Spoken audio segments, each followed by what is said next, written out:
Elaine Johnson's The Math of Marriage, through its hyperbolic imagery, colloquial word choice, use of statistics, and chronological structure, exposes the base rate neglect that underlies decisions to get married. As a result, The Math of Marriage comments on the needless pressure to subscribe to social conventions. The essay's hook clearly demonstrates her hyperbolic and conversational tone.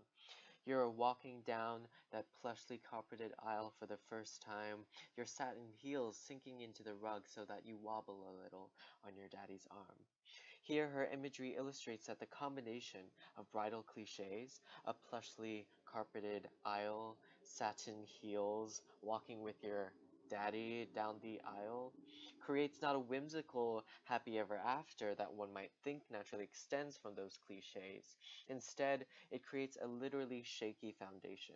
Writing daddy also strikes me as a reminder of the childlike naivety that Johnson presumes must have led to making such a decision to get married despite the lack of forethought.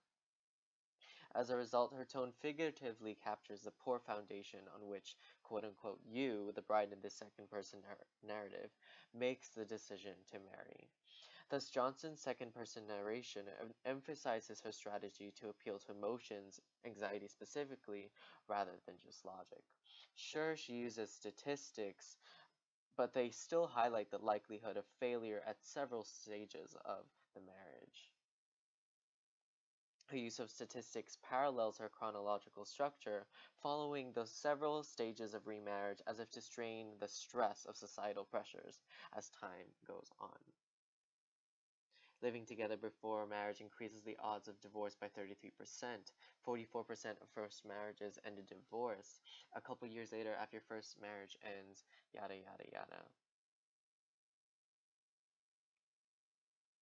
My interpretation of Johnson's tone, content, and structure is informed largely by my own preconceptions pertaining to marriage. Growing up, the marriage I best knew was my parents', which taught me that the compromise necessary for successful marriages is not so simple. It requires emotional intelligence and loyalty. It's a serious decision to get married, basically. So I was drawn to the ironic contrast inherent to Johnson's use of statistics, hard facts, to appeal to readers' anxiety because, contrary to my own beliefs, the contrast shows that an individual's decision is never really made through standard procedure or simply prediction from statistics. So I looked into plenty of statistics surrounding marriage from the Bureau of Labor Statistics for more context.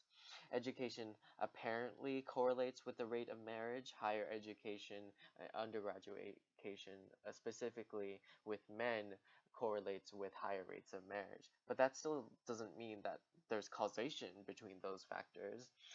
That just means that statistics are simply an illustrative representation of mathematical relationships. And similarly, in Johnson's article, statistics do not sufficiently capture the emotional relationship. The one half plus one half equals one. By contrast, another article from the Financial Times, How to Make Good Guesses, stressed that decisions should be made with a strong awareness of the relationships that data captures and to avoid the base rate fallacies that might ensue by not having that awareness. But the article also suggests that data is a necessary but not a sufficient component of decision making.